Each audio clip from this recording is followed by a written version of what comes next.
Hello friends, this is Sneha and welcome on my channel study classes. तो friends, आज हम लोग ईवीएस के कुछ इंपॉर्टेंट टॉपिक को कवर करेंगे जो स्पेशली फॉर आपके सीटेट एग्ज़ाम के लिए काफ़ी हेल्पफुल होंगे। तो फ्रेंड्स, आज हम लोग सांप के बारे में महत्वपूर्ण बातों को जानेंगे। इसके बाद बच्चे देने वाले जानवर और अंडे देने वाले जानवर के बारे में जानेंगे और इसके साथ ही साथ हम कर्णम मल्लेश्वरी के बारे में महत्वपूर्ण बातों को जानेंगे। तो फ्रेंड्स, ये जो टॉपिक है ये काफ़ी इम्पॉर्टेंट है और अगर आप सीटेट का प्रीवियस ईयर क्वेश्चन को देखते हैं तो इनसे अक्सर एग्जाम में क्वेश्चन पूछे जाते हैं। तो फ्रेंड्स, हम लोग इसी तरीके से ईवीएस के इम्पॉर्टेंट टॉपिक को, इनकी ईवीएस को हम लोग डिटेल से कवर करेंगे। इसके बाद इसके प्रीवियस क्वेश्चन को भी डिस्कस करेंगे। तो फ्रेंड्स, आइए अब हम क्लास को स्टार्ट करते हैं, जिसमें कि हम लोग पहले कहानी सपेरो की के बारे में पढ़ेंगे कि कहानी सपेरो की में क्या दिया हुआ है। तो फ्रेंड्स, इसमें जो बीन बजाते हैं यानी कि बीन बजाने वाले को काल बेलिया कहा जाता है। तो फ्रेंड्स, इसे जो मैं लिख रही हूँ ये आपके लिए काफ़ी इम्पॉर्टेंट है और इसे आप अपने नोटबुक में ज़रूर लिखें। तो ये है काल बेलिया, यानी कि बीन बजाने वाले को काल बेलिया कहा जाता है। और सांप जो होते हैं यानी कि ज़्यादातर सांप जहरीले नहीं होते हैं और सांप के दांत होते हैं। तो फ्रेंड्स, आप इस बात को याद रखें कि सांप के दांत होते हैं, सांप के दांत होते हैं। इसके बाद इसमें क्या इंपॉर्टेंट बातें हैं कि सांप को यानी कि वहाँ के जो गांव के जो लोग हैं वो लोग क्या करते हैं कि जब उनकी बेटी की शादी होती है तो वो सांप को तोहफे में देते हैं और इनका जो डांस होता है उसे कालबेलिया सांप जैसी वो मुद्राएं बनाते हैं। यानी कि इसे हम फिगर के माध्यम से भी समझ सकते हैं कि देखिए इसमें फिगर दिया हुआ है कि ये है कालबेलिया डांस। देखिए जिसमें कि इसमें क्या करते हैं कि ये लोग इसमें सांप जैसी मुद्राएं बनाते हैं। अब आइए हम इनके बारे में और कुछ बातों को जानते हैं। और इसमें जो सांप जो होते हैं, सांप को किसान का मित्र कहा जाता है। किसान का मित्र यानी कि सांप जो होता है वो किसान का मित्र होता है, किसान का मित्र होता है। और ये जो होते हैं वो जब यानी कि खेत में वो चूहों को खा जाते हैं, यानी कि चूहे जो हैं वो फसल को बर्बाद कर सकते हैं।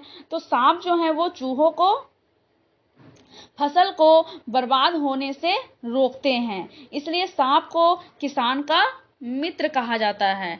अब आइए हम आगे देखते हैं। आगे देखिए इसमें दिया हुआ है कि हमारे देश में पाए जाने वाले सांपों में केवल 4 तरह के सांप पाए जाते हैं, यानी कि 4 तरह के जहरीले सांप होते हैं, जिसमें कि है, देखिए, नाग है, करैत है, दुबोइया है और अफाई है। तो फ्रेंड्स, ये जो है वो काफ़ी इंपॉर्टेंट है क्योंकि अक्सर इससे आपको एग्जाम में क्वेश्चन देखने को मिलेंगे। तो इसे आप बिल्कुल ध्यान से पढ़ें और मैं जो बोल रही हूँ उसको भी आप अपने नोटबुक में ज़रूर नोट करें। तो हमारे देश में केवल 4 तरह के जहरीले सांप पाए जाते हैं, नाग, करैत, दुबोइया और अफाई। यानी कि सांप जब किसी को काटता है तो उसके 2 खोखले जहर वाले दांत, तो फ्रेंड्स इन बातों को भी याद रखें कि इनमें 2 खोखले जहर वाले दांत होते हैं, जिससे वे व्यक्ति के शरीर में जहर को डालते हैं। यानी कि उस खोखले वाले दांत से वो जब व्यक्ति को काटते हैं तो व्यक्ति के शरीर में जहर चला जाता है और इस जहर से बचने का जो उपाय जो होता है वो सीरम नामक दवाई से इसको किया जाता है। यानी कि सीरम एक दवाई है और जहर जब सांप किसी को काट लेता है तो उसको बचाने के लिए इस दवाई का प्रयोग किया जाता है और जो ये दवा बनाई जाती है वो सांप के जहर से ही बनाई जाती है और ये सरकारी स्वास्थ्य केंद्रों में भी पाया जाता है।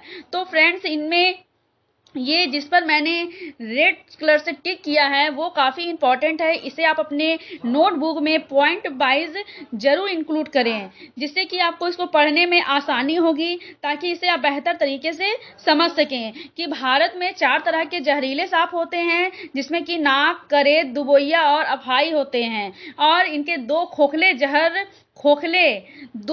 खोखले जहर वाले इनके दांत होते हैं, जिससे वे व्यक्ति के शरीर में जहर को डालते हैं।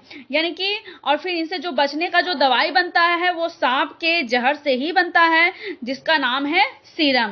तो फ्रेंड्स, ये जो मेन टॉपिक है जिसे मैंने इसे इंक्लूड किया है और इसे फिगर के माध्यम से समझाने की कोशिश की है, ताकि इसे समझने में आपको कोई परेशानी ना हो और इसे आप आसानी से समझ लें। इसके बाद इनमें बीन पार्टी के बाजे होते हैं, यानी कि इनमें जो बीन, तुम्बा और खंजरी, ये तीनों जो होते हैं वे सूखी लौकी से बने हुए होते हैं। ये किससे बने हुए होते हैं? तो फ्रेंड्स, ये सूखी लौकी से बने हुए होते हैं। तो फ्रेंड्स, इन बातों को भी आप याद रखें, सूखी लौकी से। तो इनमें जो बीन, तुम्बा, खंजरी, ये तीनों जो हैं वो सूखी लौकी से बने हुए होते हैं। और सांप को किसान का मित्र कहा जाता है, और सांप चूहों से खेतों को, फसलों को बचाने में किसान की मदद करती है, इसलिए उनको उसका मित्र कहा जाता है। और इनके जो सांप अगर किसी को काट लिया जाता है तो उसका जो दवाई बनता है वो सांप के जहर से ही बनता है, और उस दवाई का नाम सीरम है। और सभी स्वास्थ्य केंद्रों में ये उपलब्ध भी है। और सांप के, यानी कि सरकार द्वारा ये कानून भी तैयार किया गया है कि ना तो कोई जंगली जानवर को पकड़ सकता है और ना ही उन्हें पास रख सकता है। ये एक कानूनी अपराध है। कुछ लोग जानवरों को मारते हैं और उनकी खाल को निकाल कर उसे बेचते हैं, तो ये कानूनन अपराध है, तो इसलिए इस पर रोक लगाई गई है। तो फ्रेंड्स, आज हमने इस सांप के बारे में कुछ इंपॉर्टेंट बातों को जाना, जो स्पेशली फॉर आपके सीटेट एग्जाम के लिए काफ़ी हेल्पफुल होंगी, जिसे मैं यहाँ इंक्लूड करती हूँ ताकि आपको नोट्स बनाने में कोई भी परेशानी ना हो। जिसमें कि हमने जाना कि हमारे देश में 4 तरह के जहरीले सांप होते हैं। 4 तरह के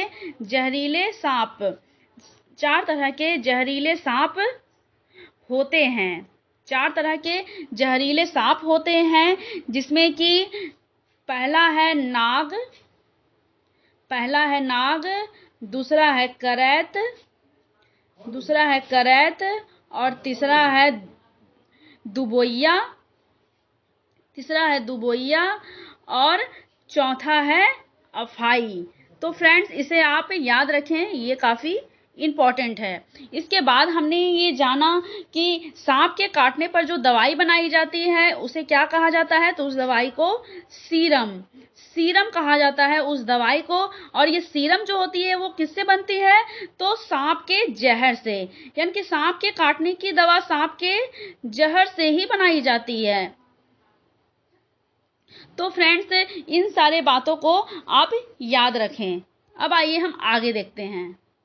तो फ्रेंड्स, इस तरीके से हमने क्या समझा? सरकार ने कानून बना दिया है कि ना तो कोई जंगली जानवरों को पकड़ सकता है और ना ही उन्हें अपने पास रख सकता है। तो फ्रेंड्स, हमने इन बातों को जाना, यानी कि सरकार द्वारा भी इसमें रोक लगाया गया है, क्योंकि बहुत से लोग ऐसे होते हैं जो उनको पकड़ लेते हैं और उनको मार कर उनके खाल को निकाल लेते हैं और उसे बेचकर बहुत पैसा कमाते हैं।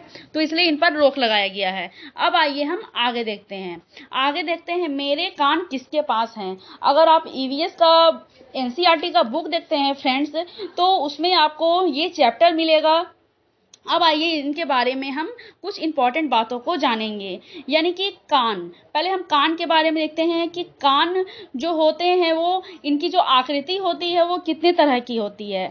पहले तो पंखे जैसे, यानी कि किसी के कान पंखे की तरह होते हैं, और किसी के कान पत्ते की तरह होते हैं, और किसी के कान सिर के ऊपर होते हैं, तो किसी के कान जो होते हैं वो दोनों तरफ होते हैं। तो इस तरीके से कान जो है वो सब में अलग अलग पाए जाते हैं। अब आइए हम इनको आगे देखते हैं कि कुछ के कान जो होते हैं, यानी कि कान की इनकी आकृति कैसी होती है। इनकी जो आकृति होती है वो किसी के पंखे जैसी होती है, यानी कि किसी का कान ऐसा बना हुआ होता है जो किसी के पंखे की तरह होता है, और किसी के कान ऐसे होते हैं जो पत्ते की तरह होते हैं, और किसी के कान ऐसे होते हैं जो सिर के ऊपर, यानी कि सिर के ऊपर पाए जाते हैं। इसके बाद इसमें जो कान होते हैं वो सिर के दोनों तरफ, यानी कि कुछ जानवर ऐसे होते हैं जिनके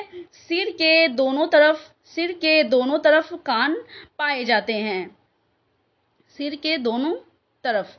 तो फ्रेंड्स, ये जो है वो हमने इनकी आकृति के बारे में जाना। अब आइए हम आगे देखते हैं, यानी कि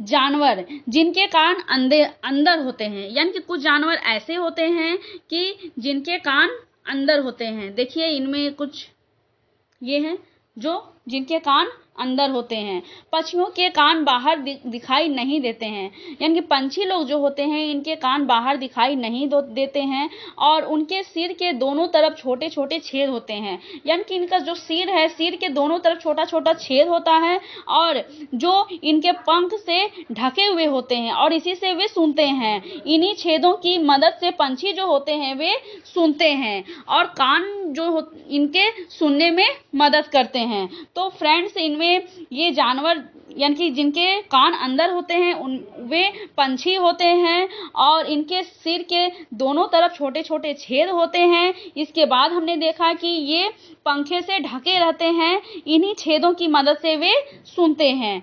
और जिनके कान बाहर होते हैं, यानी कि कुछ ऐसे होते हैं जो जिनके कान बाहर होते हैं, जिसे देखिए मैंने यह फिगर के माध्यम से आपको समझाने की कोशिश की है। तो देखिए जिनके कान अंदर होते हैं और जिनके कान बाहर होते हैं, ये आपके सामने दिया हुआ है। अब आइए हम आगे देखते हैं। आगे है त्वचा, यानी कि जानवर का जो त्वचा होता है, त्वचा में जो उनका जो पैटर्न, यानी कि ये जो आकृति आपको दिखाई दे रही है, ये आकृति किस वजह से बनी हुई होती है। तो फ्रेंड्स, जानवरों की खाल पर डिजाइन उनके शरीर पर बाल होने के कारण होते हैं, यानी कि इनके शरीर पर जो ये तरह तरह का डिजाइन जो आप देख रहे हैं, ये किसके कारण होता है। तो ये शरीर पर बाल के कारण, शरीर पर बाल के कारण होता है। तो फ्रेंड्स, यानी कि जानवरों की खाल पर डिजाइन उनके शरीर के बाल के कारण होते हैं। तो फ्रेंड्स, अक्सर एग्जाम में इनसे भी क्वेश्चन पूछे जाते हैं, तो इसे भी आप ध्यान में रखें। अब आइए हम आगे देखते हैं, यानी कि जानवर जो बच्चे देते हैं, यानी कि हिरन, यानी इनमें है हिरन, भैंस, सूअर, चीता, हाथी, बिल्ली, जिराफ और गाय। ये ऐसे जानवर हैं जो बच्चे देते हैं। लेकिन जो कुछ जानवर ऐसे हैं जो अंडे देते हैं, तो उनमें है मेढक, मछली, चींटी, कौवा, सांप, छिपकली, बत्तख और गौरैया। ये जो हैं वो अंडे देने वाले जानवर हैं। तो फ्रेंड्स, आइए अब हम आगे देखते हैं। आगे है जानवर जिनके कान बाहर दिखाई देते हैं, यानी कि कुछ जानवर ऐसे होते हैं जिनके कान बाहर दिखाई देते हैं। उनमें हिरन, चीता, सूअर, भैंस, जिराफ, हाथी और बिल्ली। ये ऐसे होते हैं जिनके कान बाहर दिखाई देते हैं। लेकिन कुछ जानवर ऐसे होते हैं जिनके कान बाहर नहीं दिखाई देते हैं। उनमें होते हैं मेढक, चिड़िया, बत्तख, मछली, चींटी, सांप, कौवा और छिपकली। ये जो होते हैं इनके कान अंदर होते हैं, यानी कि ये दिखाई नहीं देते हैं, बट एक छेद होता है जिससे वो सुनते हैं। अब आइए हम आगे देखते हैं। आगे इसमें दिया हुआ है कि बच्चे देने वाले जानवर, ठीक है, इसे हम दो पार्ट में बांट कर समझ सकते हैं कि बच्चे देने वाले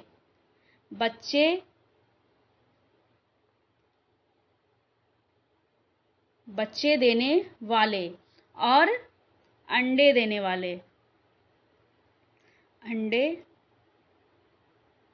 देने वाले। तो आइए अब इनको हम समझते हैं। यानी कि जिन जानवरों के कान बाहर दिखाई देते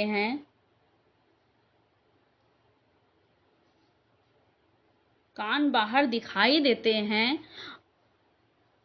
उनके शरीर में बाल होते हैं।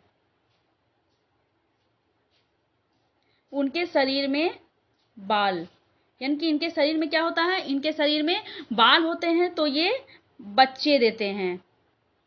तो बच्चे देने वाले जानवर को आप इसे समझ सकते हैं कि कान इनका क्या होता है? कान इनका बाहर होता है और शरीर पर बाल होते हैं, और तो ये बच्चे देने वाले होते हैं। और अंडे देने वाले के बारे में अब हम जानते हैं कि इनका बाहरी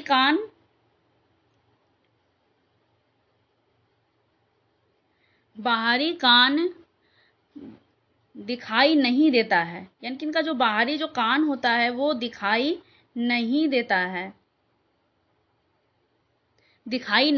है, और शरीर पर इनके बाल नहीं होते हैं। शरीर पर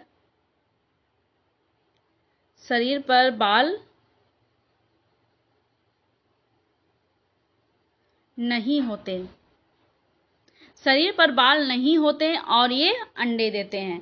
तो फ्रेंड्स, इसे हम याद रख सकते हैं कि बच्चे देने वाले जानवर की विशेषता है कि जिन जानवरों के कान बाहर दिखाई देते हैं उनके शरीर में बाल होते हैं। यानी कि जिनके शरीर में बाल होते हैं उनके कान बाहर दिखाई देते हैं और वे बच्चे देते हैं। और जिन जानवरों के बाहरी कान बाहर दिखाई नहीं देते हैं उनके शरीर पर बाल नहीं होते हैं और वे अंडे देते हैं। तो फ्रेंड्स, आज हमने कुछ इम्पोर्टेंट टॉपिक को पढ़ा, और ये स्पेशली फॉर आपके सीटेट एग्जाम के लिए काफ़ी हेल्पफुल होंगी, क्योंकि अक्सर एग्जाम में आपको इनसे संबंधित क्वेश्चन देखने को मिलते हैं। तो ये वीडियो आपके लिए काफ़ी इम्पॉर्टेंट है, और मैंने जो बोर्ड पर लिखा है और उसके साथ ही साथ मैंने जो डिस्कस किया है इसे भी आप अपने नोट्स में ज़रूर इंक्लूड करें, क्योंकि ये आपके लिए काफ़ी इम्पॉर्टेंट है। और अब आप अपने नोट्स खुद बनाएं, यानी कि आप अपने हैंड रिटन नोट्स खुद बनाएं, क्योंकि आपके नोट्स से बेस्ट और कुछ भी नहीं हो सकता है। तो आज के लिए बस इतना ही। ऐसी वीडियो मैं जल्द ही अपलोड करूँगी। Thank you.